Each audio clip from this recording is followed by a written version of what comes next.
ഇപ്പം നമ്മൾ റോമാലേഖനം 8:35 അച്ഛൻ്റെ മനസ്സിൽ ആരാധന സമയത്ത് കർത്താവ് തന്ന വചനം. റോമ 8:35, അതായത് ആപത്തിനോ പട്ടിണിക്കോ വാളിനോ ഈ ലോകത്തുള്ളതിനോ വരാനിരിക്കുന്നവർക്ക്, അതായത് ആർക്ക് യേശുക്രിസ്തുവിനുള്ള സ്നേഹത്തിൽ നിന്ന് എന്നെ പിന്തിരിപ്പിക്കാൻ കഴിയും. പ്രിസ്റാണ് അത് നമ്മളിങ്ങനെ വചനം ഈ വചനം ഒരു 1000 പ്രാവശ്യം നമ്മൾ കേട്ടിട്ടുണ്ട്, പക്ഷെ കഥയില്ല. എത്ര പ്രാവശ്യം കേട്ടെന്നുള്ള ഒരു കഥയില്ലാത്ത കാര്യമാണ്.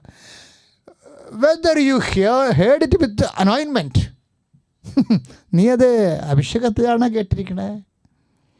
വചനം വായിക്കുമ്പോഴും കേൾക്കുമ്പോഴും ഒക്കെ നമുക്ക് കർത്താവിനോട് ചോദിക്കേണ്ടത്, കർത്താവ് ഈ വചനം ഗ്രഹിക്കാൻ എമ്മാവൂസിലേക്ക് ശിഷ്യന്മാർക്ക് അവരുടെ ഹൃദയത്തിന് നീ വെളിച്ചം നൽകിയതുപോലെ എനിക്കും വെളിച്ചം നൽകണമേ.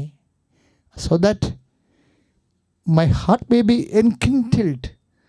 ജ്വലിക്കാൻ വേണ്ടി പ്രാർത്ഥിക്കുക. കർത്താവേ, എമ്മാവൂസിലേക്ക് മ്ലാനവദനരായി പോയ അപ്പോസ്തലന്മാരുടെ അവർക്ക് വചനം പങ്കുവെച്ച് ശ്രമിക്കാന് അഭിഷേകം കൊടുത്തതുപോലെ എനിക്കും വചനം വചനം ശ്രമിക്കാനുള്ള അഭിഷേകം തന്ന് എന്റെ ഹൃദയത്തെയും ജ്വലിപ്പിക്കണമേ. ശ്രദ്ധിക്കട്ടെ, സ്വരമാണ് നിങ്ങൾ കേൾക്കുന്നത്. അഭിഷേക ആരാധനയിൽ കേൾക്കുന്നത് എന്താണ്? ആത്മാവിൻ്റെ സ്വരം. അതെവിടേക്ക് പോകുന്നു എന്ന് നിങ്ങൾക്കറിയത്തില്ല എന്ന് കർത്താവ് പറഞ്ഞില്ലേ. കാറ്റിൻ്റെ സ്വരം മാത്രം നിങ്ങൾ കേൾക്കുന്നു. ആരാധന നിമിഷങ്ങളൊക്കെ കാറ്റിൻ്റെ സ്വരമാണ് നിങ്ങൾ കേൾക്കുന്നത്. പാട്ടായിട്ടും പ്രാർത്ഥനയായിട്ടും ആത്മാവിൻ്റെ ആ സമയത്ത് നിങ്ങൾ പറഞ്ഞ കർത്താവ് എന്നെ അഭിഷേകം ചെയ്യണമേ. അത് കാരണം അത് മൂലം ഞാൻ ശരിക്കും അങ്ങയെ അറിഞ്ഞ് ആരാധിക്കട്ടെ. എന്താണെന്ന് അറിയാമോ അങ്ങനെ പറയണത്? അറിഞ്ഞ് ആരാധിക്കുമ്പോഴേ, എന്തിനാ അച്ഛൻ അങ്ങ് എപ്പോഴും പറയണം അറിഞ്ഞ് ആരാധിക്കണമെന്ന്? അറിഞ്ഞ് ആരാധിക്കുമ്പോഴാണ് അഭിഷേകം ഉണ്ടാകുന്നത്. ഈ അഭിഷേകം ഉണ്ടായാലുള്ള ഗുണം എന്താണെന്നറിയാവോ? പല കാര്യങ്ങളും നമ്മൾ എന്ത് തീഷ്ണമായ കാര്യങ്ങൾ വന്നാലും അതിൻ്റെ പൊള്ളൽ നമ്മൾ അനുഭവിക്കത്തില്ല. അതാണ് അഭിഷേകത്തിൻ്റെ ഗുണമെന്ന് പറയുന്നത്. അത് ആരാധനയിലാണ് കൂടുതൽ വരുന്നത്. ഒരഭിഷേകം കിട്ടിക്കഴിഞ്ഞാൽ നമുക്കറിയാമല്ലോ, ഇപ്പോൾ ഒരു പ്രത്യേക കാലഘട്ടത്തിലൂടെ നമ്മൾ കടന്നു പോവുകയാണ്. ഇപ്പം കഴിഞ്ഞ ദിവസങ്ങളിലൊരു രസമുണ്ടായി. എൻ്റെ കുറേ വർഷങ്ങളായിട്ട് എൻ്റെ സഹപ്രവർത്തകരാണ്. അപ്പോൾ അവർ എന്നെ ഈ ദിവസങ്ങളിൽ കാണാൻ വന്നു. പ്രത്യേക സിറ്റുവേഷൻ ആണെങ്കിലും ഞങ്ങൾ അകന്നിരുന്ന് സംസാരിച്ചു. അവർ ഹസ്ബൻഡ് വൈഫും കൂടി കാണാൻ വന്നത്. ഞങ്ങൾ ഭക്ഷണം കഴിഞ്ഞതിന് ശേഷം പെട്ടെന്ന് ഞാൻ ഇവരോട് പറഞ്ഞു, നിങ്ങൾ ഇഷ്ടപ്പെടാത്ത കാര്യം ചില സമയത്ത് അങ്ങനെ ഉണ്ടാകും.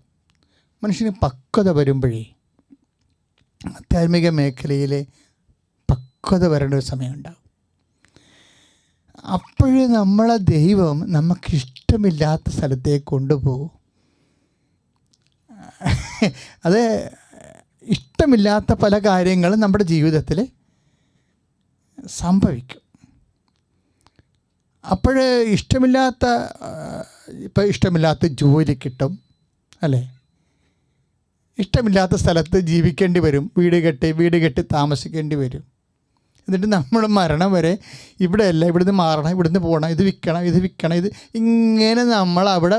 എന്നിട്ട് ഇത് വിൽക്കണമെന്ന് പറഞ്ഞ് കെട്ടി വന്ന കാലത്ത് പറയണതാണ് ഈ സ്ഥലം വിൽക്കണം, ഇവിടുന്ന് പോകണം. അങ്ങനെ പറഞ്ഞ് അവസാനം അവർ 60 വയസ്സായി കഴിയുമ്പോഴും മനസ്സിൽ പറയും ഇത് വിൽക്കണം, ഇവിടുന്ന് പോകണം. അവസാനം അവർ ഇവിടുന്ന് മരിച്ചു പോകും. 70 വയസ്സാകുമ്പോൾ അവർ മരിച്ചു പോകും, വിൽക്കാതെ പോകും. ഒന്ന് ചിന്തിച്ച് നോക്കിയേ. അവർ കെട്ടി വന്ന കാലം തൊട്ട് പറയണതാണ് ഇത് വിൽക്കണം, ഇവിടുന്ന് പോകണം. എന്തിനാ ഇവിടെ പോരാ? ഇതിങ്ങനെ ഒരു 70 വയസ്സ് വരെ പറയും. പക്ഷേ അവസാനം അവർ പോകും. പക്ഷേ വീട് സ്ഥലം അവിടെ തന്നെ ഉണ്ടാവും. അപ്പോൾ ഇന്നെവിറ്റബിൾ ഈവിൾ, അല്ലേ?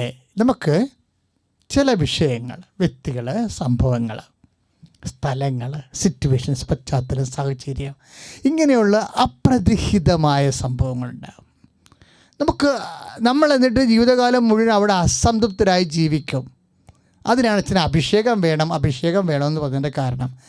ഇപ്പോഴേ ചില സമയത്ത് നമുക്കറിയാമല്ലോ, കർത്താവ് ഇപ്പം എബ്രഹാത്തിനോട് പറയണത് എന്താണ്? ഞാൻ കാണിച്ചു തരുന്ന സ്ഥലമെന്നാണ്. അല്ലാതെ നമ്മുടെ ഭർത്താവ് കാണിച്ചു തരുന്ന സ്ഥലം, അമ്മ കാണിച്ചു തരുന്ന സ്ഥലം, അങ്കിള് കാണിച്ചു തരുന്ന സ്ഥലമല്ല. അത് നമുക്കിഷ്ടപ്പെട്ട സ്ഥലമായിരിക്കും. നമ്മൾ ഒത്തുതീർപ്പ് കോംപ്രമൈസ് ചെയ്യും. അങ്ങനെ പല കാര്യങ്ങളും നമ്മൾ കോംപ്രമൈസ് വിധേയമായിട്ടാണ്, നമ്മുടെ താല്പര്യം അനുസരിച്ചാണ് ഓരോ കാര്യങ്ങൾ എടുക്കുന്നത്. പക്ഷെ ചില കാര്യമെങ്കിലും ഞാൻ കാണിച്ചു തരുന്നതായിരിക്കും, ദൈവം കാണിച്ചു തരുന്നതായിരിക്കും. അത് നമുക്ക് ഇഷ്ടമില്ലാത്തതുമായിരിക്കും. ഇങ്ങനെയുള്ള സ്ഥലത്ത് താമസിക്കുക, ഇങ്ങനെയുള്ള ജോലി, ഇഷ്ടമില്ലാത്ത ജോലി ചെയ്യുക, ഇനി ഇഷ്ടമില്ലാത്ത വ്യക്തികളുമായിട്ട് ചിലപ്പോൾ കല്യാണം കഴിച്ച് താമസിക്കേണ്ടിയും വരും. ചിലപ്പോൾ ഇഷ്ടമില്ലാത്ത മക്കൾ ജനിച്ചെന്ന് വരും. ചില അപ്പന്മാരുടെ മക്കളുടെ കുരുത്തക്കേടും തോന്നിയ മാസങ്ങൾ, നീ എൻ്റെ വയറ്റിൽ തന്നെയാണോ ജനിച്ചതെന്ന് ചോദിക്കും. എന്താണ് കാര്യം? എൻ്റെ ഇഷ്ടപ്പെടാത്ത സ്വഭാവങ്ങൾ നമ്മുടെ മക്കൾ എൻ്റെ വയറ്റിൽ തന്നെയാണോ ജനിച്ചതെന്ന് ചോദിക്കണ മക്കളില്ലേ? ഇതിനെല്ലാം ഉള്ള അഭിഷേക സാധ്യതയുണ്ട്. ദിസ് ഈസ് ലൈഫിൽ ഇങ്ങനെ വരും. നമുക്കിഷ്ടമില്ലാത്ത വ്യക്തികൾ, ഇഷ്ടമില്ലാത്ത സംഭവങ്ങൾ, നമ്മുടെ രക്തത്തിൽ തന്നെ ജനിച്ച സംഭവം തന്നെ. ചിലർ പറഞ്ഞു എനിക്ക് എന്നെ തന്നെ ഇഷ്ടമില്ലാതെ വരുന്ന സമയവും ഉണ്ടാകാം. ഇതെല്ലാം ഇങ്ങനെ വരുമ്പോൾ നമുക്കെപ്പോഴും അതൃപ്തി, അസംതൃപ്തി, സങ്കടം, നിരാശ, പെയ്തും പിറക്കും പിച്ചും പേയും പറഞ്ഞ് വട്ടായിട്ട് നടക്കും. എന്തിനാണ് ഇങ്ങനെ ജീവിതം വട്ടാക്കണത്? ഇതിനെല്ലാത്തിനും ഒരു കറസ്പോണ്ടിങ് അഭിഷേകമുണ്ട്. നമുക്ക് സ്തുതിക്കാം. സ്തുതിക്കട്ടെ. ഹല്ലേലൂയ.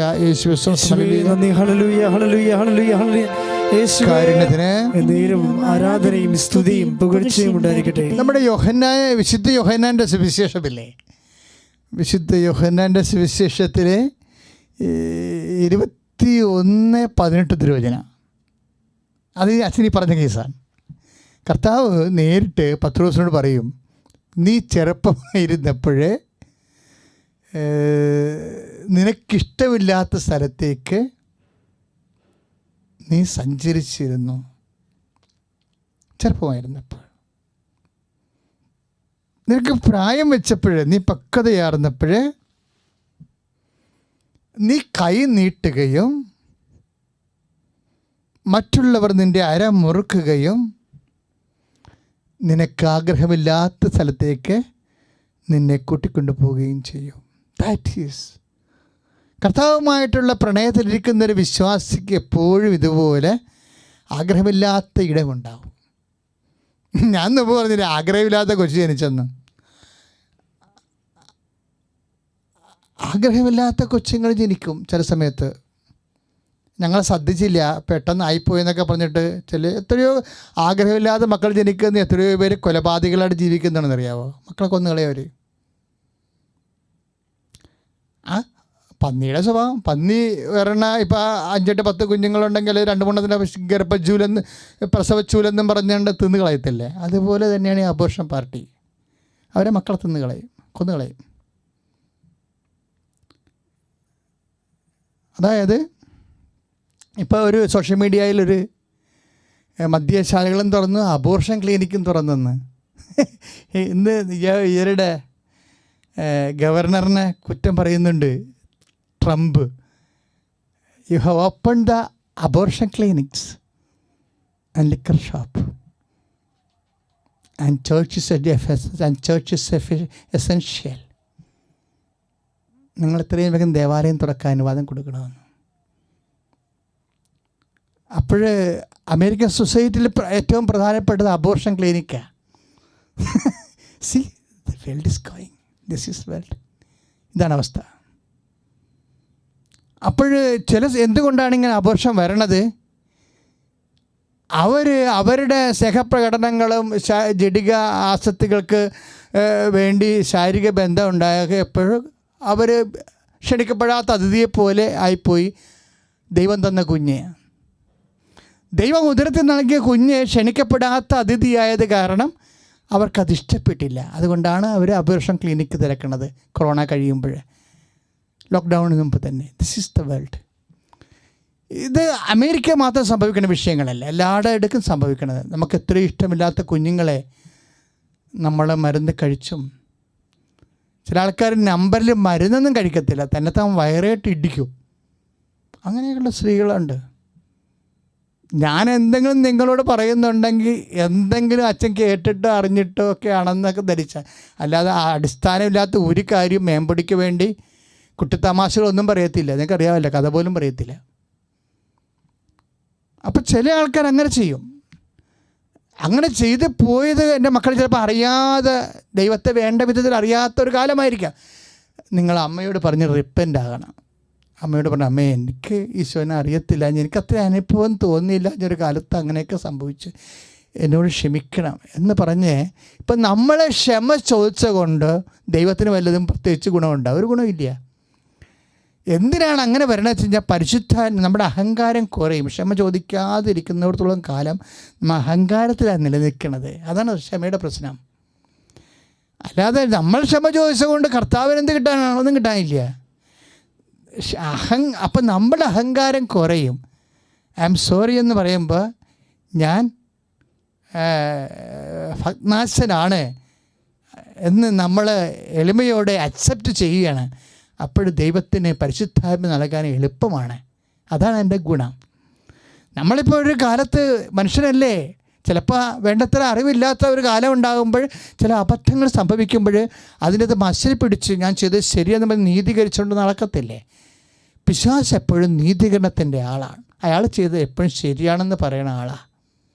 അത് മരണം വരെ പറയാനിട വന്നാൽ അതിനേക്കാൾ വലിയ ശാപമില്ല.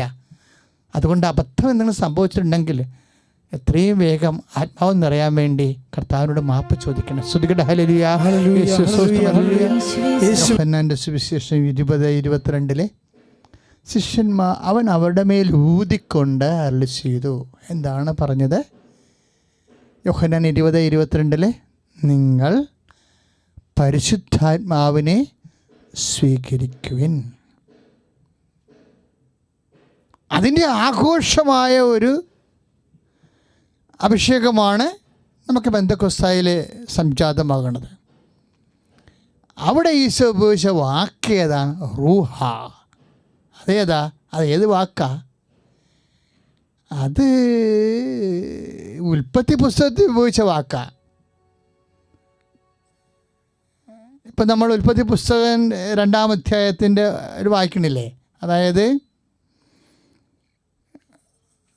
ദൈവമായ കർത്താവ് മണ്ണ് കൊണ്ട്, ഭൂമിയിലെ പൂഴി കൊണ്ട് മനുഷ്യനെ നിർമ്മിച്ചു. എന്നിട്ട് അവൻ്റെ നാസികയിൽ റൂഹ ഊതിക്കൊണ്ട് അരുളി ചെയ്തു. എന്താണ് അരുളി ചെയ്തത്? അപ്പോൾ ഉടനെ മനുഷ്യൻ കണ്ണ് തുറന്നു, അവൻ തുമ്മി ശ്വാസത്തിലേക്ക് വന്നു, ജീവൻ കിട്ടിയെന്നാണ് പറയണത്. ജീവൻ. അതുപോലെ വീണ്ടും ദൈവം ഊതുകയാണ്. എന്തിനാ ഊതണത്? ജീവൻ കിട്ടാൻ. എന്ത് ജീവൻ? നഷ്ടപ്പെട്ട ദൈവിക ജീവനാ. നഷ്ടപ്പെട്ട ദൈവിക ജീവൻ കിട്ടാൻ ശ്രദ്ധിക്കട്ടെ. ഹല്ലേലൂയ. യേശുവേ സ്തോത്രം. ദൈവമായ കർത്താവ് ഭൂമിയിലെ പൂഴി കൊണ്ട് മനുഷ്യനെ രൂപപ്പെടുത്തുകയും ജീവന്റെ ശ്വാസം അവന്റെ നാസികയിലേക്ക് നിശ്വസിക്കുകയും ചെയ്തു. ശ്രദ്ധിക്കട്ടെ. ഹല്ലേലൂയ. ആ പാപത്തില് ദൈവിക ജീവൻ നഷ്ടപ്പെട്ട മനുഷ്യനെയാണ് കർത്താവിൻ്റെ പാപത്തിന് പരിഹാരം ചെയ്തുകൊണ്ട്, കർത്താവിൻ്റെ തിരുമരണത്താൽ പരിഹാരം ചെയ്ത് അമ്പങ്കപ്പാടും കുരിശുമരണവുമായിട്ട് തൻ്റെ ശരീരത്തിലേക്ക് പാപത്തിന് ശിക്ഷ ഏറ്റുമേടിച്ചുകൊണ്ട് പരിഹാരം ചെയ്തപ്പോൾ ദൈവതിരുസന്നിധിയിൽ ആ ബലി പ്രസാദാത്മകമായി. അങ്ങനെയാണ് ദൈവിക ജീവൻ റീസ്റ്റോർ ചെയ്യണത്. അതാണ് അപ്പോസ്തലന്മാരുടെ മേൽ അവൻ വിശ്വസിച്ചത്. അതാണ് നമ്മൾ 20:22 വായിച്ചത്. അവൻ യോഹന്നാൻ്റെ സുവിശേഷം വിശ്വസിച്ചുകൊണ്ട് പറഞ്ഞു, നിങ്ങൾ പരിശുദ്ധാത്മാവിനെ സ്വീകരിക്കുക. എനിക്കിഷ്ടപ്പെട്ടത് എന്താണെന്നറിയാവോ? അതായത് വിശ്വസിക്കുന്നതും. അപ്പോൾ അവർക്ക് ദൈവിക ശരിക്കും പറഞ്ഞാൽ അപ്പോസ്തലന്മാരുടെ ജ്ഞാനസ്നാനമാണ് അവിടെ സംഭവിക്കുന്നത്. അപ്പോസ്തലന്മാരെ ഈശോ ജ്ഞാനസ്നാനപ്പെടുത്തിയിരിക്കണം പരിശുദ്ധാത്മാവിൽ. ജ്ഞാനസ്നാനം എന്താണ്? ഉത്ഭവദോഷമുണ്ടെങ്കിൽ, കർമ്മദോഷമുണ്ടെങ്കിൽ അതും ഉത്ഭവദോഷവും മാറ്റി നമ്മളെ ക്രൈസ്തവരും ദൈവത്തിൻ്റെ മക്കളുമാക്കി തീർക്കുന്ന കൂദാശയാണ് ജ്ഞാനസ്നാനം, അല്ലേ? അപ്പോൾ അവിടെ ഉത്ഭവദോഷം മാറും, ഉത്ഭവദോഷം മാറും, കർമ്മദോഷവും മാറും. പിന്നെ ആരാകും? നമ്മൾ ദൈവത്തിൻ്റെ മക്കളാവും. ഈ ഉത്ഭവദോഷം മാറി കർമ്മദോഷം മാറി നമ്മൾ പ്രസാദാത്മകമായ അവസ്ഥയിലായാലുണ്ടല്ലോ, അഭിഷേകം ഉണ്ടാകാൻ എളുപ്പം. അതാണ് ശരിക്കും അഭിഷേകം ഉണ്ടാകാൻ എളുപ്പം. അത് എൻ്റെ മക്കളെ, ഇപ്പോൾ ഞാൻ അച്ഛനീ പറഞ്ഞുകൊണ്ട് വരണം, എങ്ങോട്ടാണ് പോകണമെന്ന് മനസ്സിലായി നിങ്ങൾക്ക്? അതായത് പരമാവധി പാപാവസ്ഥകൾ ഉണ്ടാവാതിരുന്നാൽ നമ്മൾക്ക് ഹൃദയവേദന കുറഞ്ഞിരിക്കും. മനസ്സിലായ? അതായത് ഇപ്പോൾ നമുക്ക് കുറേ പ്രശ്നങ്ങളൊക്കെ ജീവിതത്തിൽ വരികയില്ലേ, പക്ഷേ നമ്മൾ പാപകരമായ അവസ്ഥയിലാണ് പ്രശ്നങ്ങൾ രോഗങ്ങളൊക്കെ ഉണ്ടാകണമെങ്കിൽ സുഖപ്പെടാൻ താമസിക്കും.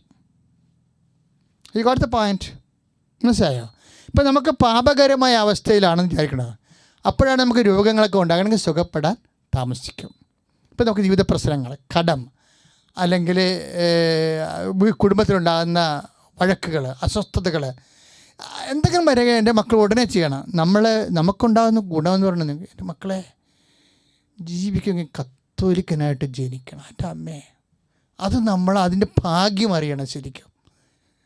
എന്താണെന്നറിയാമോ? ഈ കുമ്പസാരമേ, ഇപ്പം നമ്മളെ കുമ്പസാരത്തെക്കുറിച്ചൊക്കെ ഈ സോഷ്യൽ മീഡിയയിലൊക്കെ കുറേ വിവാദങ്ങളൊക്കെ വരിക, അതൊക്കെ ചുമ്മാ പിശാച് ഇന്നത്തെ കാലത്ത് ഒത്തിരി ആൾക്കാർ ഉപയോഗിക്കുന്നുണ്ട്. അതൊന്നും നമുക്കൊരു പ്രശ്നമല്ല. നമ്മളതിൻ്റെ പേരിൽ നീതീകരിക്കാനൊന്നും ആർക്കും ന്യായീകരണ തൊഴിലാളികളൊന്നും ഇറങ്ങേണ്ട കാര്യമില്ലേ, അതിൻ്റെ ഒരു ആവശ്യമില്ല. കാര്യം നമ്മളെ സംബന്ധിച്ചിടത്തോളം നമ്മളുടെ വിശ്വാസത്തിൽ കുറച്ചുകൂടി സ്ട്രോങ് ആകണം. നമ്മൾ കുറച്ചുകൂടി സത്യസന്ധമാകണം. മറ്റുള്ളവരെ നീതീകരിക്കുകയും ബോധവൽക്കരിക്കേണ്ട കാര്യമൊന്നുമില്ല ആ വിഷയത്തിൽ. കാര്യത്തിൽ ഇതിൻ്റെ അനുഗ്രഹം എന്ന് പറഞ്ഞാൽ എന്താ? ദൈവം നമുക്ക് തന്നിരിക്കണതല്ലേ പ്രസാദപരമായ അവസ്ഥയിൽ ജീവിക്കാൻ ഒരു സാഹചര്യം. എന്താ ഒരു കാര്യം പറയട്ടെ, അതായത് ഈ അപ്പോസ്തലന്മാരെ കർത്താവ് ഊതിയില്ലേ, അപ്പോൾ അവരുടെ പാപങ്ങൾ ക്ഷമിച്ച് അല്ലേ, അതിനുശേഷം അവർക്ക് ജോലിക്ക് പോയത് എനിക്കറിയാമോ? ഇപ്പം 2022 അപ്പോസ്തലന്മാർ ഊതിയത്, കർത്താവ് നിശ്വസിച്ചത്. അപ്പോൾ അവരുടെ പാപം ക്ഷമിച്ച് പ്രസാദകരമായ അവസ്ഥയിലായ അവർ. ആ പ്രസാദകരമായ അവസ്ഥയിൽ അവർ ജോലിക്ക് പോയി.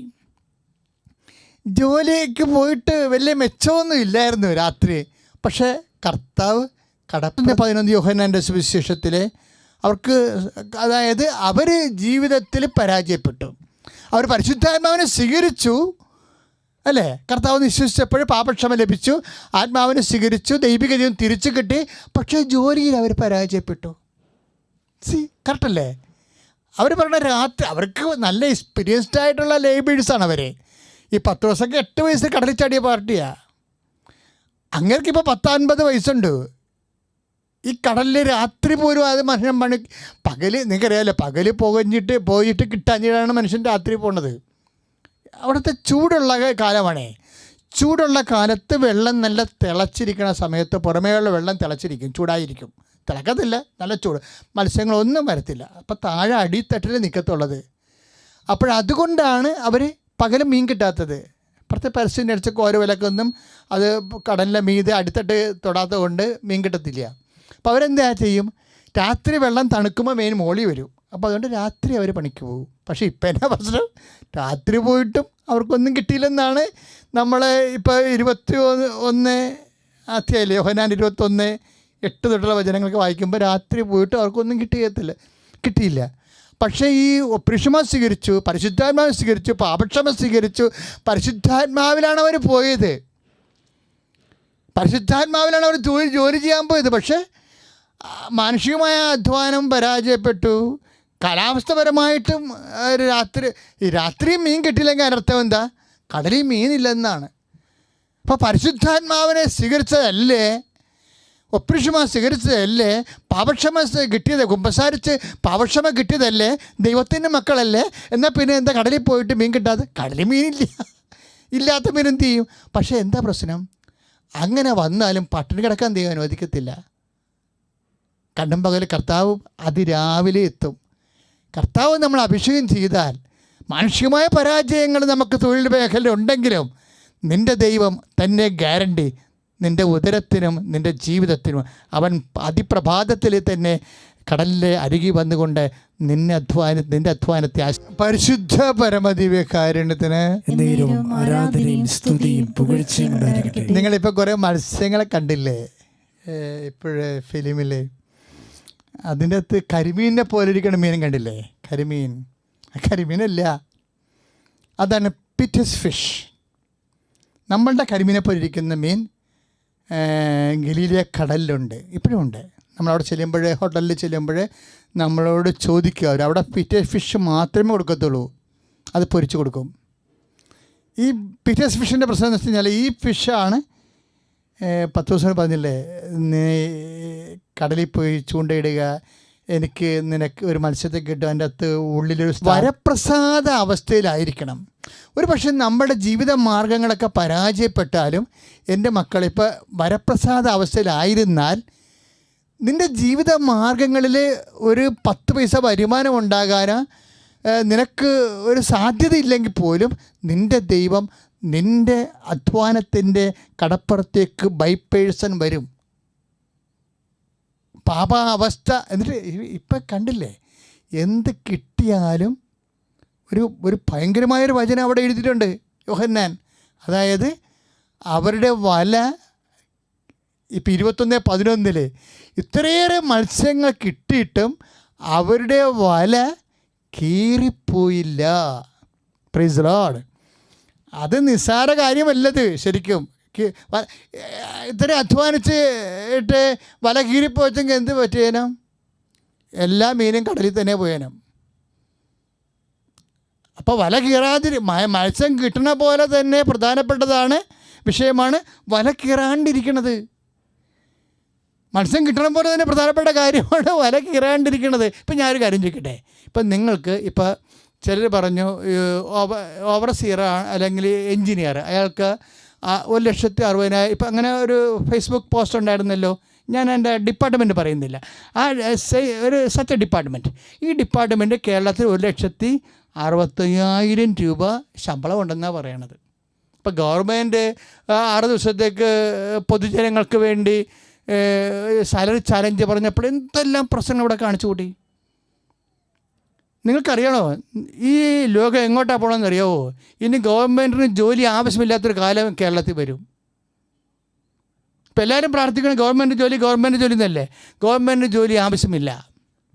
ഗവൺമെൻറ്റിന് ആരെയും തോന്നുണ്ടാക്കേണ്ട കാര്യമില്ല. ഗവൺമെൻറ് ഇതെല്ലാം പ്രൈവറ്റ് ചെയ്യും. എല്ലാ രാജ്യത്ത് നിൽക്കാൻ കളിയില്ലാത്തൊരു കാലം ഒരു 50 കൊല്ലത്തിനുള്ളിൽ അത് വരും. കമ്പനീസ് ഗവൺമെൻറ് വികസന പ്രവർത്തനത്തിന് ഇപ്പോൾ കാശില്ലല്ലോ, ശമ്പളം കൊടുക്കാനല്ലേ കാശുള്ളൂ. അതായത് പലപ്പോഴും ഞാനൊരു ജസ്റ്റ് പൊതുസംഭവം ഇങ്ങനെ എൻ്റെ ശ്രദ്ധയിൽപ്പെട്ടത് പറഞ്ഞതേ ഉള്ളൂ. അതായത് ഇങ്ങനെയുള്ള സമയത്ത് ഇപ്പോൾ 1,60,000 രൂപ നമുക്ക് ശമ്പളം കിട്ടി. അപ്പോൾ നമ്മളുടെ കുടലിന് ക്യാൻസർ വന്നാലോ? നമ്മളൊരു ദാനം, ഒരു 10 പൈസ പോലും ദാനം ചെയ്യത്തില്ല, ഒരു മനുഷ്യന് കൊടുക്കത്തില്ല, അറക്ത കൈക്ക് ഉപ്പ് ചേർക്കത്തില്ല. ഈ സൂപ്പർ സ്പെഷ്യാലിറ്റി ആശുപത്രിയൊക്കെ ഇങ്ങനെ കേരളത്തിൽ പെരുകണ എന്താ? മനുഷ്യൻ്റെ ഒരു പാപത്തിൻ്റെ ഭാഗമാണത്, ഒരു സംശയമില്ല. രോഗം ദൈവശാപമാണെന്ന് പറയുകയല്ല. അതായത് ചില അണ്ണന്മാർ എത്ര കാശ് കിട്ടിയാലും പട്ടി കൊണ്ട് സൂക്ഷിക്കുക എന്നൊക്കെ പറഞ്ഞ് എഴുതിയിട്ടിട്ട് ഗേറ്റും പൊട്ടിക്കളയും. ഗേറ്റിൻ്റെ വേണമെങ്കിൽ അതിൻ്റെ ഉയരവും കൂട്ടും. 12 അടി 20 അടിയൊക്കെ ടിപ്പു സുൽത്താനെ കോട്ട പോലെ കെട്ടി വെക്കും. മനുഷ്യരകത്ത് കയറ്റത്തില്ല, മനുഷ്യരോട് സംസാരിച്ച് പോയാൽ 10 പൈസ ഇല്ലാത്തതിന് കൊടുക്കേണ്ടി വരികയല്ലേ. അത് കാരണം ഇങ്ങനെ ഒരു ദ്വീപ് പോലെ ജീവിക്കണ ആൾക്കാരുണ്ട്. അപ്പോൾ കരളിന്, കുടലിന്, കിഡ്നിക്കൊക്കെ അസുഖം ഉണ്ടാവും. അതുകൊണ്ടുണ്ടാകണമെന്ന് ഞാൻ പറയണില്ല. മനുഷ്യന്മാർ പ്രായമാകുമ്പോഴും പ്രത്യേക സാഹചര്യത്തിലുണ്ടാകുമ്പോൾ രോഗം വരും, അത് കുഴപ്പമില്ല, അത് കുഴപ്പമില്ല. പക്ഷേ നമ്മളുടെ കയ്യിരിപ്പ് കൊണ്ട് ദൈവവരപ്രസാദം നഷ്ടപ്പെടുത്തിയാൽ, സഹോദരനെ ആരാണ് എൻ്റെ അയൽക്കാരനെന്ന് ചോദിക്കേണ്ട ഒരവസ്ഥ വന്നാൽ, ഞാനാണോ എൻ്റെ സഹോദരൻ്റെ കാവൽക്കാരെന്ന് ചോദിക്കേണ്ട ഒരവസ്ഥ വന്നാൽ, ഈ പുലികളെല്ലാം പൂച്ചയായി മാറും, അല്ല പൂച്ചകളെല്ലാം പുലിയായി മാറും. അതായത് നമ്മളാണ് കുഴപ്പമുണ്ടാക്കുന്നത്. അതായത് ഞാനാണോ എൻ്റെ സഹോദരൻ്റെ അയൽക്കാരനെന്ന് ചോദിച്ചാൽ പിന്നെ അവസ്ഥ അറിയാമല്ലോ. പിന്നെ കായൻ പറയണത് എന്താ? കായനാണെന്ന് ഈ ഡയലോഗ് കാശണത് ആദ്യം. പക്ഷേ പിന്നെ കായൻ എന്താ പറയണത്? എനിക്ക് പേടിയാണെന്ന് പറയും. എന്തിനാ പേടിക്കണം നീ? പൂച്ചയൊക്കെ പുലി പോലെ ഇരിക്കണമെന്ന്. അതാണ് സംഭവം. പ്രകൃതി അവനെതിരായി. നീ നിൻ്റെ സഹോദരൻ മറന്നാൽ നിൻ്റെ സാഹചര്യം നിനക്ക് അനുകൂലമാകത്തില്ല, പ്രതികൂലമാകും. അപ്പം നിനക്ക് ഭയം വരും. നിനക്ക് അവന് ഭയം വരും. അപ്പം അതുകൊണ്ട് എപ്പോഴും നമ്മൾ ശ്രദ്ധിക്കേണ്ട വിഷയം, സാഹചര്യത്തെ ഇങ്ങനെ ആരും ചോദിക്കാനും പറയാനില്ലാത്ത വലിയ മഹാന്മാരായിട്ട് ജീവിക്കാവുന്ന ഒരു മനുഷ്യൻ കരുതണ്ട. കാര്യം ദൈവത്തിൻ്റെ ഭൂമിയാണത്. ദൈവം എല്ലാവർക്കും വേണ്ടി സൃഷ്ടിച്ചിരിക്കുന്നതാണ്. അപ്പം അങ്ങനെ വരുമ്പോൾ സ്വാഭാവികമായിട്ടും ഇതുപോലെയുള്ള എന്തെങ്കിലും വരുമ്പോൾ ഞാൻ ഇതൊക്കെ പറയണമെന്നറിയാവോ? അതായത് നിങ്ങളായിട്ട് വല കീറാതിരിക്കാൻ വേണ്ടി പറയണതാണ്. ഇപ്പം നമുക്ക് ഒത്തിരി സമ്പത്ത് കിട്ടും. ഇപ്പം കുറേ ആൾക്കാർക്ക് ഈ നമ്മുടെ നാടിനോട് പുച്ഛമായിരുന്നല്ലോ. ഇപ്പം നാട് മാത്രമല്ലേ ഉള്ളു അവരെ സഹായിക്കാനും സന്ധിക്കാനും. അതായത് സ്വയം കൂടപ്പിറപ്പുമാരെ മറക്കരുത്, സ്വന്തം സംസ്ഥാനത്തെ മറക്കരുത്, രാജ്യത്തെ മറക്കരുത്. എന്ത് ചെയ്താലും അതെല്ലാം വല കീറണ പരിപാടിയായിട്ട് മാറും. അവസാനം നീ കുറേ അധ്വാനിക്കും, പക്ഷെ ഒന്നും നേടത്തില്ല. അതാണ് ഇങ്ങനെ. അതായത് വരപ്രസാദത്തിൽ ആണ് നമ്മൾ അധ്വാനിക്കണമെന്നുണ്ടെങ്കിൽ നമ്മൾ വല കീറത്തില്ല. അതാണ് അപ്പോസ്തലന്മാരുടെ പുസ്തകം യോഹന്നാൻ 21:11 കണ്ടില്ലേ? ഇത്രയേറെ മത്സ്യം കിട്ടിയിട്ടും അവിടെ വല കീറിയില്ല. വരപ്രസാദത്തിലാണ് ജീവിക്കണതെന്നുണ്ടെങ്കിൽ നമ്മുടെ വരുമാനം ഒന്നും നഷ്ടപ്പെടത്തില്ല. പറഞ്ഞ മനസ്സിലാകണ്ടോ എനിക്ക്? വരുമാനത്തിൻ്റെ പേര് കർത്താവ് സാത്താൻ ജോബിനെക്കുറിച്ച് എന്നാ പറയണത്? അവൻ്റെ സമ്പത്തിന് ചുറ്റും നീ വേലി കെട്ടില്ലെന്ന് ചോദിക്കണില്ലേ? ജോബ് 1:10 അവൻ്റെ സമ്പത്തിന് ചുറ്റും നീ വേലി കെട്ടിയില്ല എന്ന് ചോദിക്കണില്ലേ? അത് ദൈവം വേലി കെട്ടിയതല്ലത്. ജോബ് 1:10 എന്താണ്? ജോബ് നല്ല ജീവിതമുള്ളവനായിരുന്നു, വരപ്രസാദമുള്ള ജീവിതമായത്. വരപ്രസാദമുള്ള ജീവിതമായത് കൊണ്ടാണ് ജോബിൻ്റെ സമ്പത്തിന് ചുറ്റും വേലി കെട്ടിയത്. സാത്താൻ ആക്രമിച്ചു. ദൈവത്തിൻ്റെ അനുവാദം വേണം അതിന്. വരപ്രസാദം ഉള്ളവൻ്റെ സമ്പത്ത് അവൻ്റെ വല കീറണമെങ്കിൽ ദൈവത്തിൻ്റെ അനുവാദം ഉണ്ടാകണം. ദൈവത്തിൻ്റെ അനുവാദത്തിലൂടെയാണ് ചെയ്തത്. പക്ഷേ അതുകൊണ്ടെല്ലാം എന്തെല്ലാം നഷ്ടപ്പെട്ടു, എല്ലാം റീസ്റ്റോർ ചെയ്യേണ്ടി വന്ന അവസാനം ഇരട്ടിയായിട്ട് തിരിച്ചു കൊടുത്തു ജോബിനെ. അപ്പോൾ വരപ്രസാദത്തിൽ അധ്വാനിക്കണം. ഇനി വേറെ രസമുള്ളത് കഴിഞ്ഞാൽ ഈ വല കീറിയ ഏർപ്പാടുണ്ട്. ഈ നിശ്വാസം കിട്ടുന്ന മുമ്പ് ഇവർ പണിക്ക് പോയായിരുന്നല്ലോ. വരപ്രസാദം കിട്ടുന്ന മുമ്പ് ഇവർ പണിക്ക് പോയായിരുന്നല്ലോ. 5:6 അല്ലേ? ലുക്കായുടെ സുവിശേഷം 5:6 എഴുതിയിരിക്കണത് എന്താണ്? അവർക്ക് വളരെയേറെ മത്സ്യങ്ങൾ കിട്ടി, പക്ഷെ വല കീറിപ്പോയി. ആ വചനം വൃത്തിയായിട്ട് കിടക്കാൻ കണ്ടില്ലേ നോക്കി? അവർക്ക് വളരെയേറെ മത്സ്യങ്ങൾ കിട്ടി. അവിടെ ഉണ്ടാ കണ്ടില്ലേ? 8:6 ലുക്കായുടെ സുവിശേഷം. അവിടെ വല കീറിപ്പോയി. 5:6 എന്താ വല കീറാൻ കാരണം? 10 ദിവസം അവിടെ പറയുന്നുണ്ട്, ഞാൻ വരപ്രസാദത്തിലല്ല, എന്നെ വിട്ടു പോകണമെന്ന്. ഞാൻ വരപ്രസാദത്തിലല്ല കർത്താവേ, ഞാൻ പാപിയാണ്. 5:8 ലുക്കായുടെ സുവിശേഷം പറയുന്നില്ലേ? കർത്താവേ, എന്നെ വിട്ടു പോകണം, ഞാൻ പാപിയാണ്, ഞാൻ വരപ്രസാദത്തില്ല. വല കീറിയിരിക്കണം കണ്ടില്ലേ? എൻ്റെ അധ്വാനം വെള്ളത്തിൽ പോയത് കണ്ടില്ലേ? ഞാൻ പാപിയാണ്, എന്നെ വിട്ടു പോകണം. അതാണ് വരപ്രസാദത്തിൻ്റെ പ്രത്യേകത എന്ന് പറയണത്. സ്തുതിക്കട്ടെ, ഹല്ലേലൂയ. മക്കളെ ഒന്ന് പ്രാർത്ഥിച്ചേ. കർത്താവേ യോഹന്നാന്റെ സുവിശേഷം 20:22 അടിയൻ പ്രാർത്ഥിക്കുന്നു, അപ്പോസ്തലന്മാരിലെ നിശ്വസിച്ചതുപോലെ എൻ്റെ മേലും നിശ്വസിക്കണമേ. ഞാനും പരിശുദ്ധാത്മാവിൽ നിറയട്ടെ. ശ്രദ്ധിക്കട്ടെ.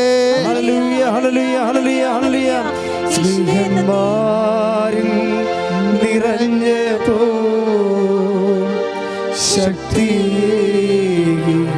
നയിക്കണേ. സ്നേഹന്മാരിൽ നിറഞ്ഞപ്പോ ശക്തി നയിക്കണേ. എന്തിനാ നിശ്വസിക്കണത്? ഇപ്പം സങ്കീർത്തനം പറഞ്ഞില്ലേ, കർത്താവേ എന്നെ നിശ്വസിക്കണമേ, എനിക്ക് അരൂപിയെ നൽകണമേ. കർത്താവെ അങ്ങയുടെ അരൂപിയെ അയക്കണമേ, ഈ ഭൂമുഖം നവീകരിക്കപ്പെടട്ടെ. സങ്കീർത്തനം 130. എന്തിനാണ് അരൂപിയെ അയക്കണത്? സങ്കീർത്തനം 130. കർത്താവെ അങ്ങയുടെ അരൂപിയെ അയക്കണമേ. എന്തിനാണ് അയക്കണത്? ഭൂമുഖം നവീകരിക്കപ്പെടട്ടെ.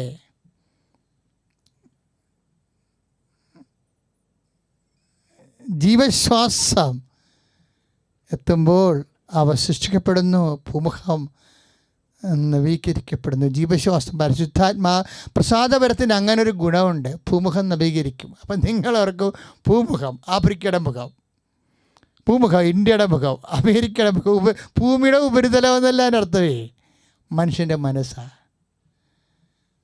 മനുഷ്യൻ്റെ മനസ്സിന് വെളിവ് വരട്ടെ എന്നാണ്. പരിശുദ്ധാത്മാവിൻ്റെ ഒരു ഗുണവതാണ്, മനുഷ്യൻ്റെ മനസ്സിന് വെളിവ് വരും. എന്ത് ചെയ്യണം, എങ്ങനെ ചെയ്യണം. ഇപ്പം നമുക്ക് തന്നെ ഇപ്പോൾ കൊറോണ കൂടിക്കൂടി വരികയല്ലേ അല്ലേ? ശരിക്കും നമ്മൾ 5 കൊറോണ ഉണ്ടായ സമയത്ത് 5 വാതിലും പൂട്ടി അകത്തിരുന്ന ആൾക്കാർ ഇപ്പോൾ 5000 കൊറോണ മരണങ്ങളുണ്ടാകുന്ന സമയത്ത് 50 വാതിലും തുറന്ന് പുറത്തേക്ക് ചാടുകയല്ലേ. എന്നിട്ട് ഗവൺമെൻറ് കഴുത്തേക്ക് അറിയണം, പള്ളി തുറക്കൂ, വീട് തുറക്കൂ, ഞങ്ങളെ പുറത്തേക്ക് വരട്ടെ, ഇങ്ങനെ വിമാനം കൊണ്ടുപോവാ, വിമാനത്തിൻ്റെ റേറ്റ് കുറക്കൂ. നിങ്ങൾ ഗവൺമെൻറ്റിനെ സമ്മർദ്ദത്തിലാക്കരുത്, ഗവൺമെൻറ്റിനെ സമ്മർദ്ദത്തിലാക്കരുത്. അവരാണ് അധികാരികളെ, വേറെ ഒരു ഉദ്ദേശത്തിലുമല്ല ഗവൺമെൻറ് അങ്ങനെ ചെയ്യണത്. ഗവൺമെൻറ് തന്നെ ഇപ്പോഴ് ഇത് എന്ത് ചെയ്യണമെന്ന് അറിയാൻ പല വിഷമിക്കേണ്ട ഒരു സമയമാണ്. നമ്മൾ സർക്കാരിന് വേണ്ടി മര്യാദയ്ക്ക് പ്രാർത്ഥിക്കേണ്ട സമയമാണിത്. എന്തിനാണെന്നറിയാവോ? അങ്ങയുടെ അരൂപിയെ അയക്കുക. ഭൂമുഖം നവീകരിക്കപ്പെട്ടെന്ന് വെച്ച് കഴിഞ്ഞാൽ എൻ്റെ അർത്ഥം എന്താണ്? ഭൂമിയുടെ മുഖത്ത് വ്യത്യാസം ഉണ്ടാകാനല്ല, മനുഷ്യൻ നവീകരിക്കപ്പെടണം, അവന് വെളിവ് കിട്ടണം. അധികാരികൾക്കായാലും സമൂഹത്തിനായാലും ഈ ഒരു പ്രതിസന്ധിയെ അതിജീവിക്കാനുള്ള കൃപ കിട്ടാൻ വേണ്ടി സ്തുതിക്കട്ടെ. ഹല്ലേലൂയ. വളരുന്നവരെ ഈശോ കാണിക്കുന്നുണ്ട്. അസ്ഥികൾ വളരുന്നു, അതായത് ചില അസ്ഥികൾ ഇടയ്ക്കിടായിട്ട് വളരുന്നു, എന്നിട്ട് ശരീരത്തിന് പുറത്തേക്ക് തള്ളി വരാൻ പോകുന്ന പോലെ മുഴ പോലെ കാണിക്കുന്നു. ആ അസ്ഥികൾ മുറിച്ച് കളയേണ്ടി വരേണ്ട അവസ്ഥകളാണ്. അങ്ങനെയുള്ള അസ്ഥികളെ കർത്താവ് സുഖപ്പെടുത്താൻ വേണ്ടി പ്രാർത്ഥിക്കുക. അതുകൊണ്ടാണ് ഈശോ കാണിച്ചു തരുന്നത്. നിങ്ങൾ അസ്ഥിവേദന ഉള്ളവരെ, അസ്ഥി ഉന്തി നിൽക്കുന്നവരോ അസ്ഥി തെറിച്ച് നിൽക്കുന്നവരോ പല്ല് പോലും ഇടയ്ക്കിടായിട്ട് വളർന്ന് ചാടി വരുന്നില്ലേ, അങ്ങനെയുള്ളൊരു ആ വശങ്ങളിലേക്കെല്ലാം സ്പർശിച്ചുകൊണ്ട് അതിശക്തമായി സ്തുതിക്കട്ടെ. അമ്മ മാതാവിനോട് മധ്യസ്ഥ വഹിച്ചുകൊണ്ട് സ്തുതിക്കട്ടെ. കർത്താവെ, അസ്ഥി രോഗികളെ സമർപ്പിച്ച് പ്രാർത്ഥിക്കുന്നു ഈശോ. ഈശോ അസ്ഥി രോഗികളെ സമർപ്പിച്ച് പ്രാർത്ഥിക്കുന്നു കർത്താവെ. അസ്ഥി ഉന്തി വരുന്നവരെ, അസ്ഥി ദ്രവിക്കുന്നവരെ, അസ്ഥി ഉരുക്കമുള്ളവരെ യേശു ക്രിസ്തുവിന്റെ ഉന്നതമായ നാമത്തില് അമ്മ മാതാവിന് മധ്യസ്ഥല് അസ്ഥി രോഗങ്ങൾ സൗഖ്യം പ്രാപിക്കട്ടെ. വെളിച്ചം പകരണമേ. പാട്ട് എങ്ങനെയാ വന്നെന്ന് നിങ്ങൾക്കറിയാമല്ലോ അല്ലേ? അതായത് സങ്കീർത്തനം 130 കർത്താവ് വചനം തന്നപ്പോൾ ഞാനത് നിങ്ങൾക്ക് പങ്കുവെച്ച് തന്നപ്പോൾ ബ്രദർ അത് പാട്ടാക്കി മാറ്റിയതാണ്. എന്താണ്? അങ്ങേ അരൂപി അയക്കുക, ഭൂമുഖം മനുഷ്യൻ്റെ ഹൃദയം നവീകരിക്കപ്പെടട്ടെ, അതിന് വെളിവുണ്ടാകട്ടെ. ഇപ്പോൾ ഇരുട്ടാണല്ലോ, എന്ത് ചെയ്യണമെന്ന് രാഷ്ട്രങ്ങൾക്കറിയത്തില്ല, സംസ്ഥാനങ്ങൾക്കറിയത്തില്ല. നമ്മൾ വിഷമിക്കുന്നു. നമ്മൾ വിഷമിക്കാതിരിക്കാനും പരിഭ്രാന്തരാകാതിരിക്കാൻ വേണ്ടി അവർ പക്വത പാലിക്കണം അധികാരികൾ. പക്ഷെ അവരും വിഷമിക്കുന്നുണ്ട് ഉള്ളിൽ. എല്ലാ അധികാരികളെ സമർപ്പിച്ചുകൊണ്ട് സ്തുതിക്കുന്നു കർത്താവേ. അവർക്കെല്ലാം കർത്താവേ വ്യക്തത കൊടുക്കണമേ കർത്താവേ. ജനങ്ങളെ നയിക്കാൻ, ജനങ്ങളെ സംരക്ഷിക്കാൻ എന്ത് ചെയ്യണമെന്നുള്ള കർത്താവേ അവരുടെ തെറ്റാത്ത തീരുമാനങ്ങൾ കർത്താവേ രാജ്യങ്ങൾക്ക് വേണ്ടി, ജനതകൾക്ക് വേണ്ടി, സമൂഹത്തിന് വേണ്ടി എടുക്കാൻ കർത്താവേ സർക്കാർ അധികാരികളുടെ മേൽ കർത്താവിന്റെ വെളിവ് നൽകട്ടെ, കർത്താവിന്റെ കൃപ നൽകട്ടെ, കർത്താവിന്റെ ചൈതന്യം വീശട്ടെ. ഡിസൈൻ ചെയ്യാൻ, അതിന് വെള്ളമെല്ലാം മറന്നു പോകുന്ന രീതി ഡിസൈൻ ചെയ്യാൻ വേണ്ടി ദൈവം നമുക്ക് ട്രിവാൻഡ്രം മേഖലകളെ, കാരണം അവിടെയാണല്ലോ വെള്ളം ആദ്യം കയറിയത്, ആ മേഖലകളെല്ലാം സമർപ്പിച്ചുകൊണ്ട് സ്തുതിക്കട്ടെ കർത്താവേ. നിന്റെ ഉന്നതമായ നാമത്തിന് സ്തോത്രം കർത്താവേ. തിരുവനന്തപുരത്തിൻ്റെ എല്ലാ മേഖലകളെയും കർത്താവേ സമർപ്പിച്ച് അത് ആദ്യം വെള്ളം കയറുകയും മുങ്ങുകയും മഴ പെയ്ത് അപ്പം മുങ്ങിപ്പോകുന്ന എല്ലാ ലോകത്തുള്ള എല്ലാ സ്ഥലങ്ങളും, വാസയോഗ്യമല്ലാത്ത സ്ഥലങ്ങൾ, മനുഷ്യൻ കുടിയൊഴിഞ്ഞു പോകേണ്ട സ്ഥലങ്ങൾ, അതിനുവേണ്ടി കർത്താവേ വെള്ളം വാർന്നു പോയി കർത്താവിന് ജീവിക്കാൻ പറ്റുന്ന രീതിയിലേക്ക് അത് ഡിസൈൻ ചെയ്യാൻ കർത്താവേ അങ്ങനെ മക്കൾക്ക് ബുദ്ധി കൊടുക്കണമേ. എഞ്ചിനീയേഴ്സിനെ ആശീർവദിക്കണമേ, ടൗൺ പ്ലാനിങ് ചെയ്യുന്നവരെ ആശീർവദിക്കണമേ, സർക്കാരിനെ ആശീർവദിക്കണമേ. ശ്രുതിക്കട്ടെ. വെളിച്ചം പകരണമേ.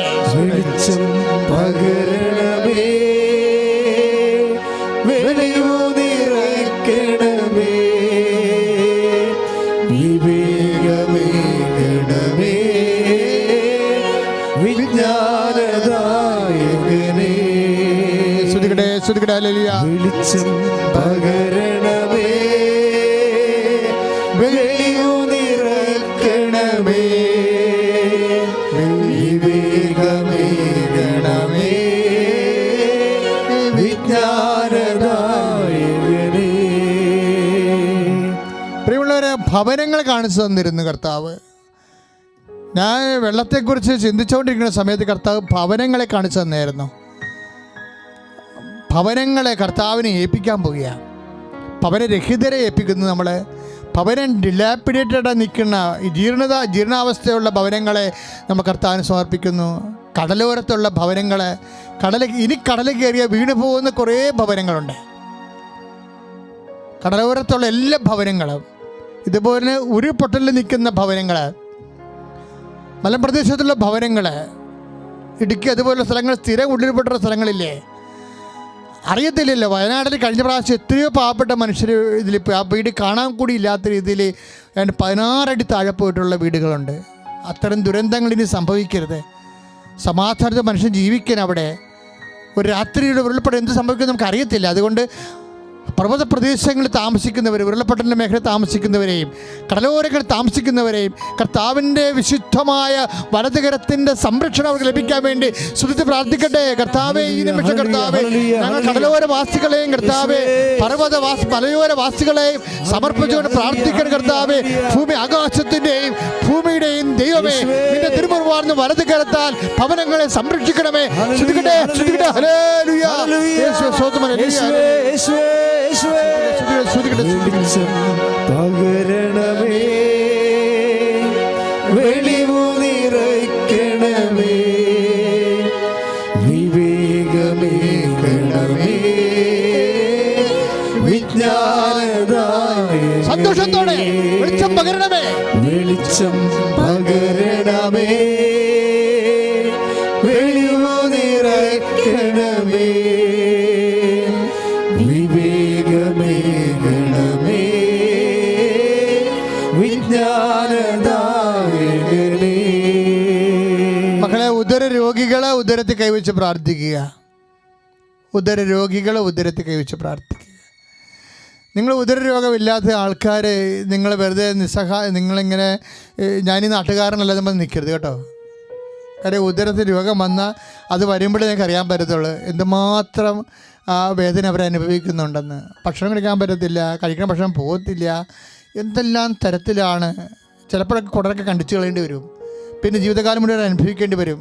കർത്താവെ, ഇതുമാത്രം മനുഷ്യർ സൗഖ്യപ്പെട്ട് കൃപാസനത്തിൽ സാക്ഷ്യം പറഞ്ഞിട്ടുള്ളതാണ്. എൻ്റെ മക്കൾ, ദൈവത്തെ ഓർത്ത് വലതുകരം നിങ്ങളുടെ വയറ്റി വെക്കുക. കർത്താവ് ഇപ്പം നിന്നെ സുഖപ്പെടുത്തുന്ന നീ പൂർണ്ണമായി പരിശുദ്ധ അമ്മയെ ആശ്രയിച്ചുകൊണ്ട് വിശ്വസിക്കുക. കർത്താവെ, ഉദരരോഗമുള്ളവരെ സമർപ്പിച്ച് പ്രാർത്ഥിക്കുന്നു. കർത്താവെ, ഞങ്ങളെ ഉദരരോഗമുള്ളവരെ കർത്താവെ സമർപ്പിച്ച് പ്രാർത്ഥിക്കുന്നു. കർത്താവെ, ഉദരരോഗമുള്ളവരെ നിന്റെ തിരുമുറുവാർന്ന് ഉയർത്തെഴുന്നേറ്റ വലതുകരത്താൽ ഈ നിമിഷം സ്പർശിക്കണമേ. അടിപ്പിടർ പോലെ, വൈദ്യാഘാതം പോലെ ഉദരരോഗമുള്ളവരെ യേശുനാമത്തിന് സൗഖ്യമാകട്ടെ.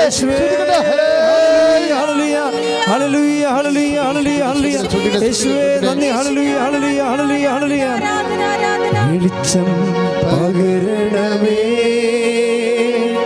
വെളിവു നിറയ്ക്കണമേ, വിവേകമേകണമേ, വിജ്ഞാനദായകനേ. നമ്മൾ വണക്കമാസം നടത്തുമ്പോൾ നമ്മൾ വണക്കമാസത്തിൽ ഓൺലൈനായിട്ട് പ്രാർത്ഥനാ സമർപ്പണം ചെയ്ത ആൾക്കാരുണ്ട്. അപ്പോൾ ഒരു വീട്ടിൽ 2 പേർക്ക് കൊറോണ ഉണ്ട്. അത് ഞാൻ കുറച്ച് നേരം സ്റ്റക്കായിപ്പോയി അത് കേട്ടിട്ട്. ഞാൻ അപ്പം തന്നെ കണ്ണീരോടെ അമ്മയോട് പറഞ്ഞു, അമ്മേ, അതുപോലെയുള്ള അത് അവർ പ്രാർത്ഥിക്കാൻ അവർക്ക് വിശ്വാസവും അവസരവും ഉള്ളതുകൊണ്ട് തന്ന്. അതുപോലെ അങ്ങനെ കുടുംബങ്ങളിലൊക്കെ ഉണ്ടാകത്തില്ലേ, ലോകത്ത് മുഴുവനുള്ളവരെ, ഒരു വീട്ടിൽ പലർക്ക് കൊറോണ ഉള്ളവരെ. ഇപ്പോഴ് അതിന് മരുന്ന് കണ്ടുപിടിച്ചിട്ടില്ല. മരുന്ന് കണ്ടുപിടിക്കാൻ വേണ്ടി തന്നെയാണ് പ്രാർത്ഥിക്കുന്നത്, എത്രയും വേഗം. അതുപോലെ തന്നെ ഇതുപോലെ വെന്റിലേറ്റർ കിടക്കുന്നവരും ക്വാറന്റൈൻ കിടക്കുന്നവരും എല്ലാവരെയും നമ്മൾ സമർപ്പിച്ച് പ്രാർത്ഥിക്കണം. അമ്മേ അവർക്ക് വേണ്ടി മധ്യസ്ഥം വഹിക്കണമേ. ഈ നിമിഷം അച്ഛനോട് ചേർന്ന് പ്രാർത്ഥിക്കുക. അമ്മേ, പരിശുദ്ധ അമ്മേ, അമ്മേ, പരിശുദ്ധ അമ്മേ, കൊറോണ ബാധിതരായിട്ടുള്ള എല്ലാ കുടുംബങ്ങളിലേക്ക് സഞ്ചാരി മാതാവേ കടന്നു ചെല്ലണമേ. അവർ സാക്ഷ്യം പറയാനുള്ള ദൈവിക അടയാളങ്ങളെ നാമത്തിൽ ലഭിക്കട്ടെ. നാമത്തിലെ അവർ സൗഖ്യം പ്രാപിക്കട്ടെ.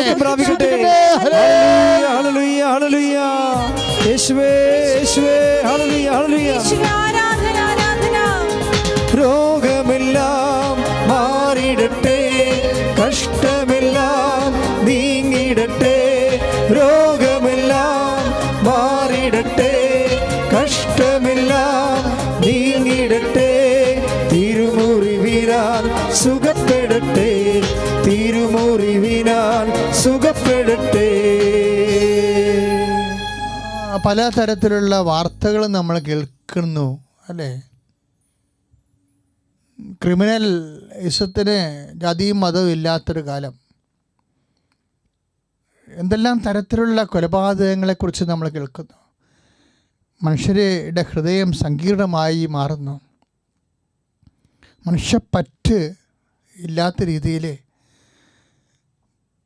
പാമ്പുകളെക്കാൾ വിഷമുള്ള മനുഷ്യരായി സമൂഹം രൂപാന്തരപ്പെട്ട് വരുന്നത് വല്ലാത്ത ആധിയാണ് നമ്മളെ പിടിപ്പിക്കുന്നത്. വിചിത്രമായ സയൻറ്റിഫിക്കായിട്ടുള്ള കൊലപാതകങ്ങൾ ശ്രേണിയായിട്ട് കേരളം തന്നെ മാറിക്കൊണ്ടിരിക്കുന്ന അവസ്ഥയിൽ നമ്മളുടെ മനസ്സ് വളരെ നരകതുല്യമായി മാറിക്കൊണ്ടിരിക്കുന്നു. ഏറ്റവും കൂടുതൽ അനുഗ്രഹമുള്ള ഒരു രാജ്യത്ത് ഇതുപോലുള്ള സംഭവങ്ങൾ മനുഷ്യൻ വിദ്യാഭ്യാസവും ധ്യാനവും പരിശുദ്ധാത്മാവിനൊക്കെ ലഭിച്ചു കഴിയുമ്പോൾ കൂടുതൽ മെച്ചമാകുന്ന ഒത്തിരി സാഹചര്യങ്ങളുണ്ട്. പക്ഷെ അതേസമയം തന്നെ നമ്മളെ സങ്കടപ്പെടുന്ന പല വിഷയങ്ങൾ.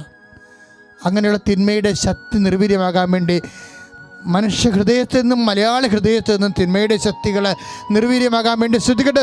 ഹല്ലേലൂയ. കർത്താവേ, നിന്റെ വിശുദ്ധമായ രക്തത്താൽ രാജ്യത്തെ അനുഗ്രഹിക്കണമേ. വിശുദ്ധമായ രക്തത്താൽ കർത്താവേ കുടില ഹൃദയമുള്ളവർക്ക് മനസ്സാന്തരം നൽകണമേ. കർത്താവേ, സ്തുതിക്കട്ടെ. ഹല്ലേലൂയ. അതിൻ്റെ കാര്യം എന്നറിയാവോ അങ്ങനെ പറയണത്? ഇപ്പോൾ പള്ളിയും പട്ടക്കാരനൊന്നും ഇല്ലാത്തൊരു കാലമല്ലേ? ശരിക്കും പള്ളി പോകാൻ പറ്റണില്ലല്ലോ. ഓൺലൈനിൽ കുറേ ആൾക്കാർ പരിശുദ്ധ കുർബാന കൂടുന്നുണ്ട്. എൻ്റെ മക്കളെ, എല്ലാവരും ഓൺലൈനിൽ പരിശുദ്ധ കുർബാന കൂടണം. ഇപ്പം അതേ നമുക്ക് മാർഗ്ഗമുള്ളല്ലോ. ഇപ്പം നമുക്ക് ഭക്ഷണം കിട്ടാഞ്ഞ കാലത്ത് മന്ന അപ്പം അല്ലേ? മന്ന അപ്പമാണ് പിതാക്കന്മാർ കഴിച്ചത്. വലിയ രുചിയൊന്നുമില്ല. പക്ഷേ ജീവൻ നിലനിർത്താൻ വേണ്ടിയുള്ള ദൈവ സംവിധാനമാണ് ഇപ്പോൾ ഓൺലൈനിൽ നമുക്ക് ലഭിക്കുന്നത്. അതുകൊണ്ട് എൻ്റെ മക്കളെ, പക്ഷേ എപ്പോഴും നമ്മൾ ശ്രദ്ധിക്കേണ്ട ഒരു വിഷയം, ഓൺലൈനിൽ കുർബാന കൂടുമ്പോൾ നിങ്ങൾ മൊബൈൽ ഇങ്ങനെ കോട്ടുമായിട്ടുണ്ട് നെക്കി കളിക്കണ പോലെ അല്ല. അത് നിങ്ങൾ ടി വിയായിട്ട് കണക്ട് ചെയ്യാൻ പഠിക്കണം. പിന്നെ തലേ ദിവസം തന്നെ എഴുന്നേറ്റ് തലേ ദിവസം തന്നെ കരുതിക്കൂട്ടി കുളിച്ച് റെഡിയായി പള്ളിയിലോട്ട് പോണ പോലെ തന്നെ നമ്മൾ നാളെ മനസ്സൊരുക്കമുള്ളവരായിരിക്കണം. പിന്നെ നല്ല ഡ്രസ്സൊക്കെ ഇട്ട് അല്ലേ, മിടുക്കന്മാരായി ദേവാലയത്തിൽ പോകണം. അങ്ങനെയല്ലേ, നമ്മൾ വളരെ മിടുക്കന്മാരായി കുളിച്ചൊരുങ്ങി ആ രാവിലെ 7 മണിക്കുള്ള ഓൺലൈൻ കുർബാന വളരെ ഭക്തിയോടെയാണ് നിങ്ങൾ കൂടേണ്ടത്. അല്ലെ നിങ്ങൾ ഉറക്കച്ചടവോടെ എഴുന്നേറ്റ് വായിക്കൊട്ടുവായിട്ടുണ്ട് നെക്കിക്കളിച്ച് അത് കുർബാനയെ ആക്ഷേപിക്കണതാണ്. അപ്പം നിങ്ങൾ കർത്താവിനെ അറിയണം. നിങ്ങൾ മനസ്സൊരുക്കമുണ്ട്, ശരീരം ഒരുക്കമുണ്ട്, വൃത്തിയോടും ഭംഗിയോടും കൂടിയാണ് കർത്താവിൻ്റെ കുർബാന കൂടേണ്ടത്. ഈ ഒരു പ്രത്യേക കാലഘട്ടത്തിൽ അതിൽ നമുക്ക് പറ്റത്തുള്ളൂ. പ്രാർത്ഥിക്കുക, കർത്താവേ, ആകാശത്ത് നിന്ന് മന്നയപ്പം കഴിച്ചതുപോലെ ഈ അടിയന്തരമായ ആത്മീയ അവസ്ഥയില് വിശുദ്ധ കുർബാന ഓൺലൈനിലൂടെ കൂടുതൽ ആൾക്കാർ പങ്കെടുത്ത് അങ്ങനെ പങ്കെടുക്കുന്നവർക്ക് ആത്മാഭിഷേകം ലഭിക്കാൻ അടയാളം ലഭിക്കാൻ ഇടയാക്കണമേ.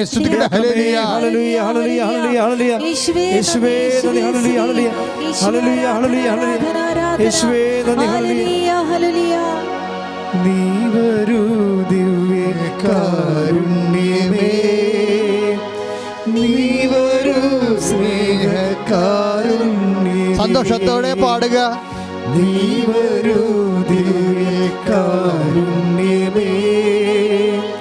നീ വരൂ സ്നേഹകാരുണ്യമേ.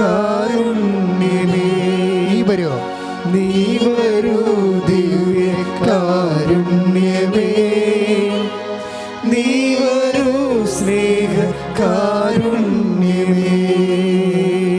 പരിശുദ്ധ പരമദിവ്യകാരുണ്യത്തിന് എന്നേരവും ആരാധനയും സ്തുതിയും പുകഴ്ചയും ഉണ്ടായിരിക്കട്ടെ. ചിലർ പറഞ്ഞു, അച്ഛാ എന്നാ ഒരു ഭാഗ്യമാണ് ഉടമ്പടി എടുത്ത കാരണം രാവിലെ എഴുന്നേറ്റ് പ്രാർത്ഥിക്കാൻ പറ്റുന്നുണ്ട്. അതുകൊണ്ട് ഉടമ്പടി പ്രാർത്ഥന ചെല്ലുമ്പോൾ വിശുദ്ധിയോടെ ചെല്ലേണ്ടത്, അതുകൊണ്ട് വരപ്രസാദ അവസ്ഥ നിലനിൽക്കാൻ പറ്റുന്നുണ്ട്. ഈ ആധ്യാത്മികമായ അടിയന്തര അവസ്ഥയിൽ കർത്താവ് ഞങ്ങളെ സംരക്ഷിച്ചതാണെന്ന് അത് കേട്ടപ്പോൾ ഭയങ്കര സന്തോഷമായി. കാര്യം ലക്ഷക്കണക്കിന് മനുഷ്യർ ഉടമ്പടി എടുത്തിട്ടുണ്ട്. അവരല്ലാതെ ഇപ്പോൾ എൻ്റെ മക്കളെ ശ്രദ്ധിക്കേണ്ട കാര്യം, ഞാൻ ഇപ്പോൾ 90 ദിവസം മാത്രമേ ഉടമ്പടിയുടെ ആ ടൈമുള്ളൂ. പക്ഷേ എൻ്റെ മക്കളത് കർത്താവ് നിങ്ങളെ ദൈവാനുഗ്രഹത്തിലും പരപ്രസാദത്തിൽ നിലനിർത്താൻ പറ്റുകയും അമ്മയുടെ മധ്യസ്ഥം നിങ്ങൾ നിലനിർത്തുകയും നിങ്ങളുടെ ജീവിത ആവശ്യങ്ങളുമായി ദൈവം കരുണ കാണിക്കുകയും ചെയ്യുന്നൊരു കാലഘട്ടമാണ്. അതുകൊണ്ട് ഞാൻ എൻ്റെ കടമ നിർവഹിച്ചെന്ന് പറഞ്ഞ് സ്റ്റോപ്പ് ചെയ്ത് കളയരുത് മക്കളെ. നിങ്ങൾ എൻ്റെ കൂടെ തന്നെ തിരി ചിലപ്പോൾ ഉണ്ടാകും, ചിലപ്പോൾ ഉണ്ടാകത്തില്ല. പക്ഷേ എൻ്റെ മക്കൾ പ്രാർത്ഥനയുണ്ടല്ലോ, ആ പ്രാർത്ഥന കണ്ടിന്യൂ ചെയ്ത് പോകണം. നമുക്ക് ഉടമ്പടി എടുത്തിട്ടുള്ള ആൾക്കാരല്ല, അവരെന്തിനു വേണ്ടിയാണ് ഉടമ്പടി എടുത്തിരിക്കുന്നത് ആ മേഖലയിലെല്ലാം. ഞാൻ അച്ഛൻ മുമ്പ് പറഞ്ഞില്ലേ, അതായത് അവരോട് കർത്താവ് അപ്പോസ്തലന്മാരുടെ മേൽ ഊതി, അവർ പാപം ക്ഷമിച്ചു, അവരെ ന്യായസ്ഥാനപ്പെടുത്തി, ഒപ്പുഷമ കൊടുത്തു. അതിനുശേഷം അവർ പണിക്ക് പോയി. പക്ഷേ അവർ അധ്വാനത്തിൽ രാത്രി മുഴുവൻ അധ്വാനത്തിൽ ഒന്നും കിട്ടിയില്ലെങ്കിൽ പോലും കർത്താവ് ഗ്യാരണ്ടിയാണ് ജീവിതമാർഗത്തിന്. കർത്താവ് പ്രഭാതത്തിൽ വരും. അവരെ ഇല്ലാത്ത ഇല്ലാത്ത കടലിൽ നിന്ന് മീൻ പിടിപ്പിക്കും കർത്താവ്, നിങ്ങൾ നിലനിർത്തി തരൂ. അതാണ് നമ്മൾ കണ്ടത്. അതുകൊണ്ട് എൻ്റെ മക്കൾ ഉടമ്പടിയിൽ വിശ്വസ്തതയാണ് പ്രധാനപ്പെട്ട കാര്യം. അമ്മയോട് ചേർന്ന് നിൽക്കുക.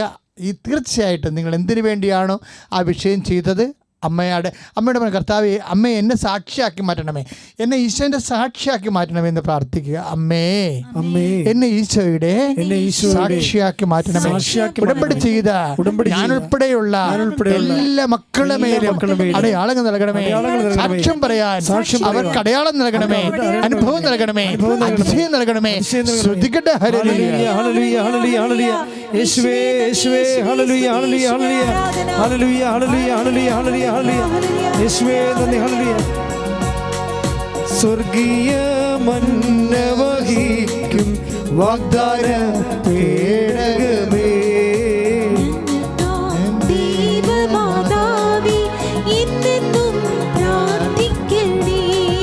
സ്വർഗീയ മന്നവഹിക്കും വാഗ്ദാന പേടകമേ, ദൈവമാതാവേ എന്നെന്നും